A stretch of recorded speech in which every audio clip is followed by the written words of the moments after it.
So it is now a new day. Well, actually, a couple days later. But I have put a fascia made of this corrugated plastic board around most of it.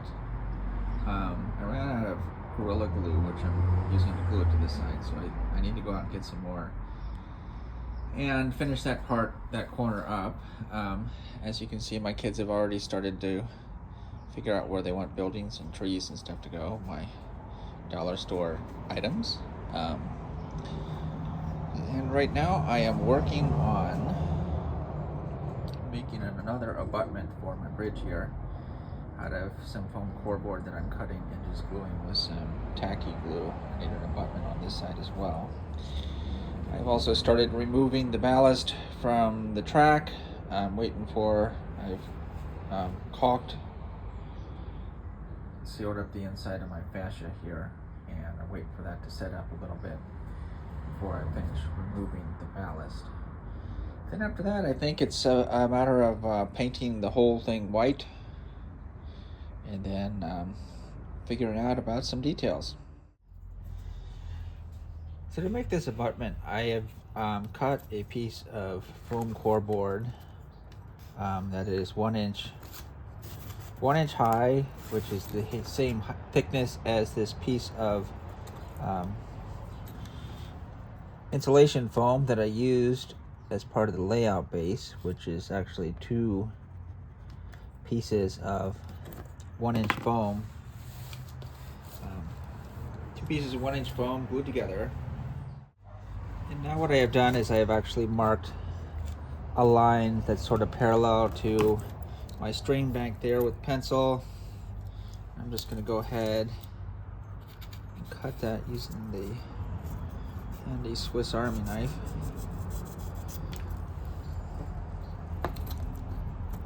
My dad said when he was a kid, every boy carried a pocket knife.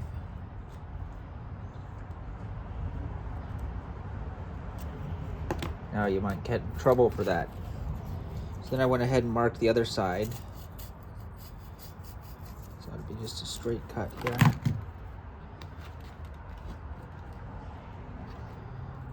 And cut a little bit more off, it looks like. Get that to line up. Let's see.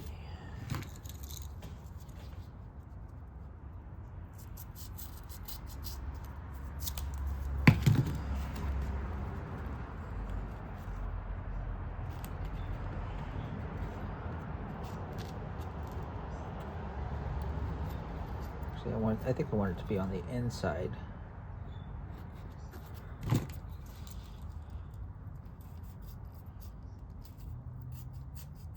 It's just a matter of trimming a little bit off, a little bit off, a little bit off till you get it right, and that's just about perfect. So I'm just going to take the tacky glue, put some on every surface that touches something else.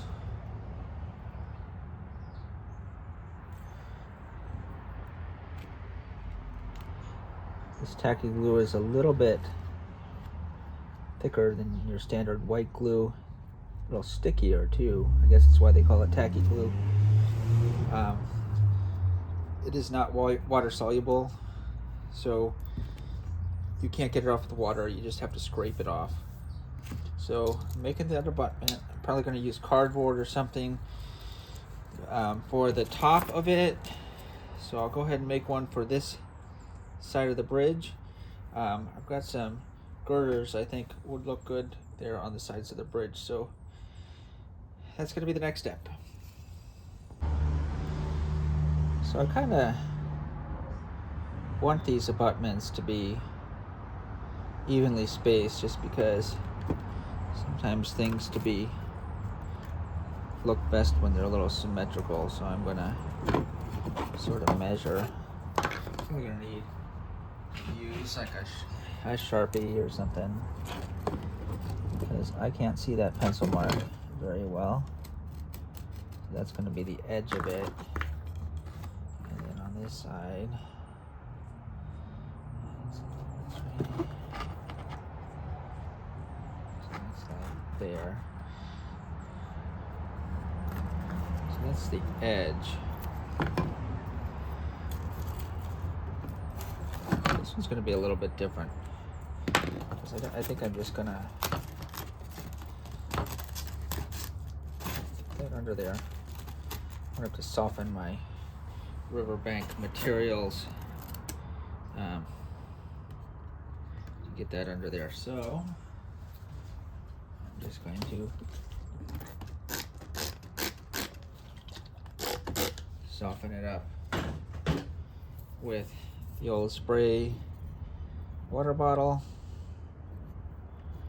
Look, I can still see my marks. I have to cut more of this 1-inch stuff. That can be done. So I went ahead and made 2 abutments for this bridge seam. I have them equally spaced apart. And I have these bridge girder pieces that I'm going to cut to the right length and basically make 2 spans. So that's the way that bridge is going to be. And this bridge over here, I'm going to use these girder pieces. I noticed that I had already cut and spliced them, so I have 2, and they will look just fine there. I have the abutments for my bridge all boxed out with cardboard and foam core board, and I am going to use this pink heavyweight spackling to kind of coat the surface of them and kind of fill in and smooth out areas of my layout. Could use the lightweight stuff, but it was more expensive and doesn't quite dry as hard, so I think I'm going to go with this stuff. So don't be alarmed.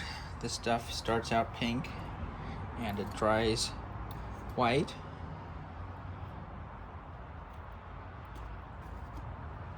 So I am going to use an artist palette knife to spread this.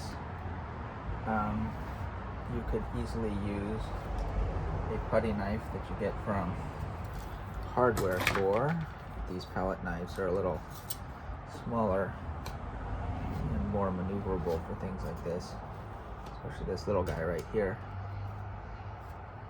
So the purpose of this spackling compound is just kind of both smooth and I guess rough out the surface. You don't want it to look like concrete. I don't want it to look like cardboard. And the cardboard has some spots where it's at the edge of the foam core board. I want to cover up the edges and the corners so it doesn't look like 4 sides glued together. Actually, I have to fill in this whole gap, so why am I smoothing too much over there? So I'm just gonna... This stuff sands really easily.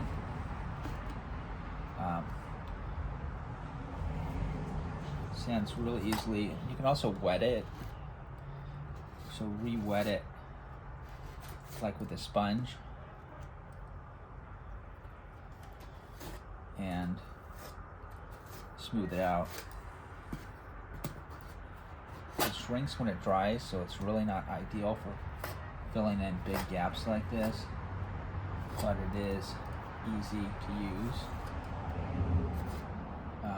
Much easier than mixing up the setting type of plaster, the plaster of Paris, or the setting type of joint compound.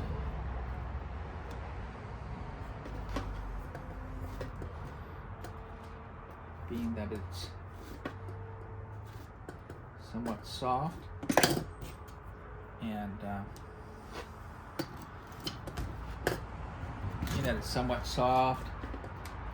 that it re-softens with water.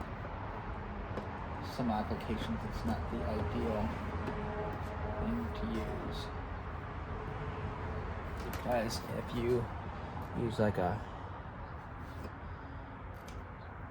if you want to do like a wash.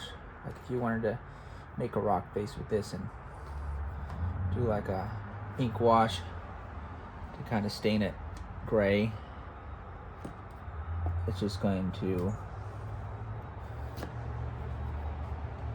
smooth out your mountain, so to speak, and you'll lose all your rock texture. I'm also going to use it to kind of smooth here where my river is. Just trowel it on.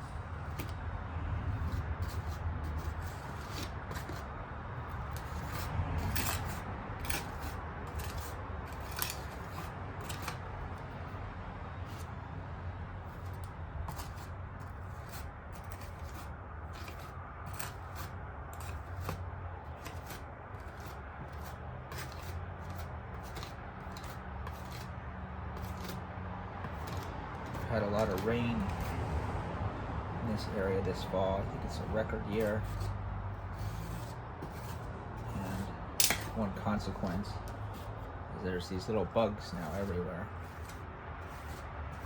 It's like they stayed dormant through all those years of drought. And when you get a good wet year, they all come out. I don't mind.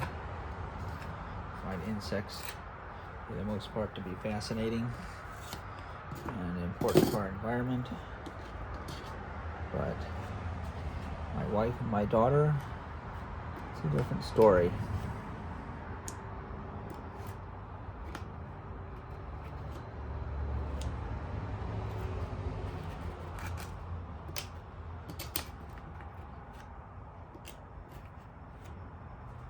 This is a Bob Ross brand palette knife. So I think I'm going to need to put some happy little trees in this layout. Tell a story or two about feeding the squirrels while I plaster my bridge abutments. I actually don't have any squirrel feeding stories. An uncle that used to feed raccoons. I don't think he was crazy, but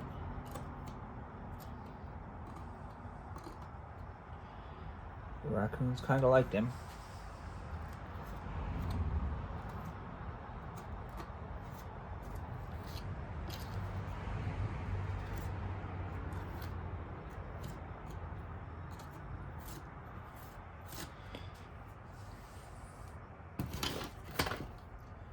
I just about got this all coated. And I'm just gonna let it dry. And after it dries, I'm going to sand it or smooth it.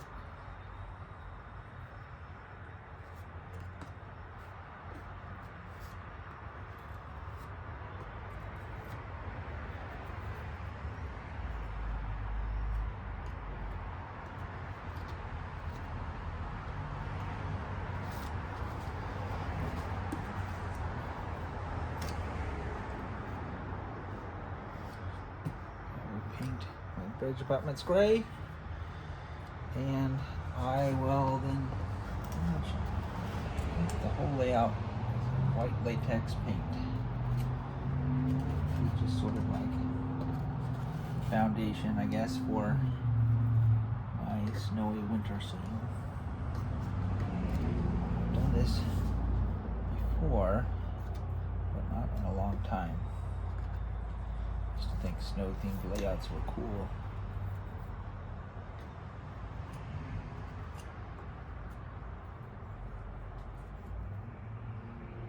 I've made a holiday Christmas layout before. Probably more than one. But hopefully this will be a nice treat for the kids at the train show. I'm gonna go ahead and finish this up. And then once it turns white, go back and do some more work. So working on my bridge now, I've cut a couple of these pieces from this sheet styrene using some scissors. And I'm going to glue them to the undersides of this easy track using some model cement. And then I need to cut down these girder sections, but they're going to lay on top of this and actually glue down to that sheet styrene so that'll hold it nice and secure. I'm doing this outside on a nice sunny Thanksgiving day. Just going to buy some more plastic cement the other day at the craft store, but that was the only thing I was buying. And the checkout line was incredibly long with everybody buying their holiday stuff, so I gave up. Now as a result, I'm working with an almost empty bottle. I should have enough to do this job. Just like that. I guess not just like that, it just fell off.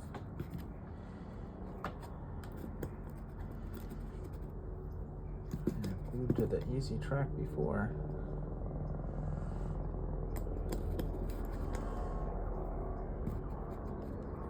Maybe I'll have to use a different kind of glue.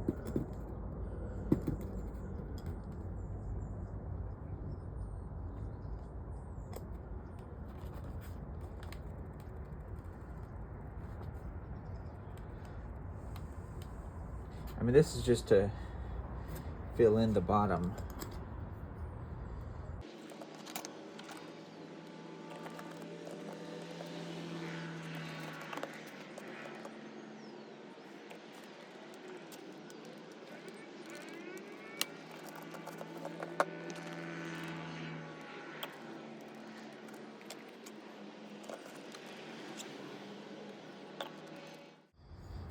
So I've now cut 2 pieces of this girder, which is from an old Atlas bridge, and I am going to glue them on to my bridge to the sides. This was the end. There's like the double vertical piece here. That's the end piece, and the top has some rivet details, so I want to make sure that's on the top. I'm actually going to use this cement in the green tube to secure it.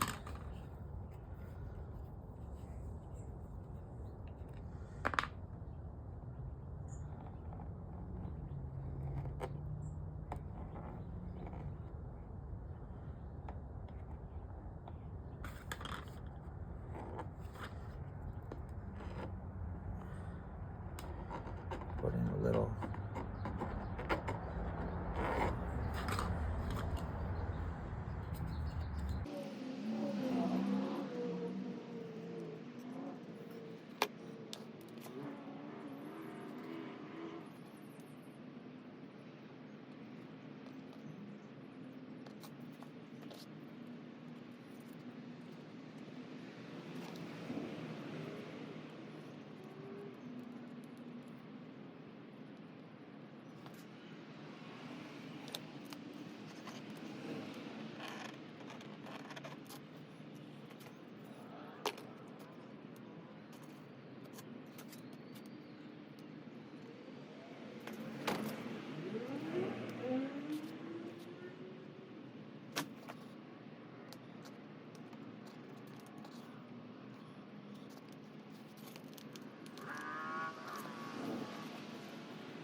while I'm out here at night, I am working on my patio, and I don't have the best lighting, but it's enough to work with. I don't know if it's going to be best for the video, but nonetheless, here's the one bridge I put in. A lot of buildings in the middle of the river, but I assure you they're not going to stay there. I've started painting the layout with just some white paint. I had white latex paint I had left over from a household project. So you can see the finished bridge here. Well, I need to paint it a little bit, paint the abutments, but this is made with some Atlas bridge girders. I think it's going to look pretty good. Over here I have another bridge about ready to go in, and I will show you how I do that. So the other bridge I secured with a combination of plastic cement and some super glue. This particular one's a little bit of a different animal. One is because I was having problems with the plastic cement and the super glue, primarily because they weren't flexible enough. But I've glued this girder to this piece of thin styrene, and it's going to slide underneath like this. And then this girder I'm going to glue to the top here. This bridge is a little bit different. Is primarily in the fact that I'm going to hot glue it, or try using just the old trusty hot glue gun to glue it to the bottom of the easy track. Hopefully the thing will work. So I've traced kind of the edge of where it needs to go.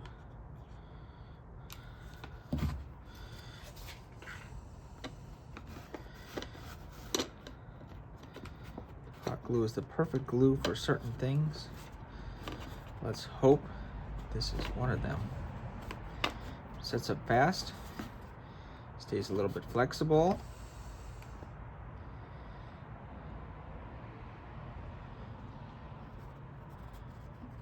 Flexible is a key because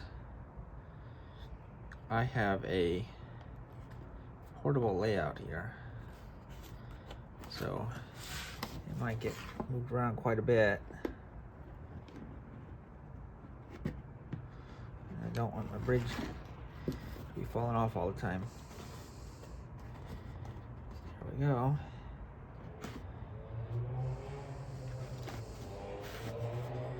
Had this glue gun for a few years now, probably 20 years now. Which I feel like it's a long time for a hot glue gun.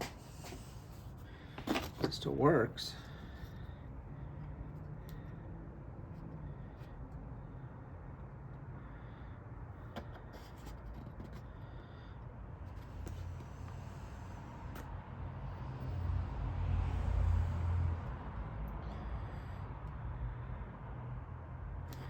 But I've put some joint compound over the cardboard there, or the abutment that I made from the foam core board. This one, these little tabs fit right over the plastic, and in this particular one, they're kind of only halfway on the plastic. So I don't know what I'm going to do here. I think I'm just going to put a big blob of hot glue and secure it down to where at least a little bit is on the plastic. I don't really trust the abutment to be very strong to be able to hold that, because it is made from, as I said, cardboard or foam core board, and some joint compound. So there we go. I wonder if that is going to hang up on a passenger car. So I'm going to try that out real quick. So I have a roundhouse Harryman 60-foot car, which is about the longest I plan on operating on this layout, and it goes through just fine. It's not coming up anywhere. So I think that's going to work.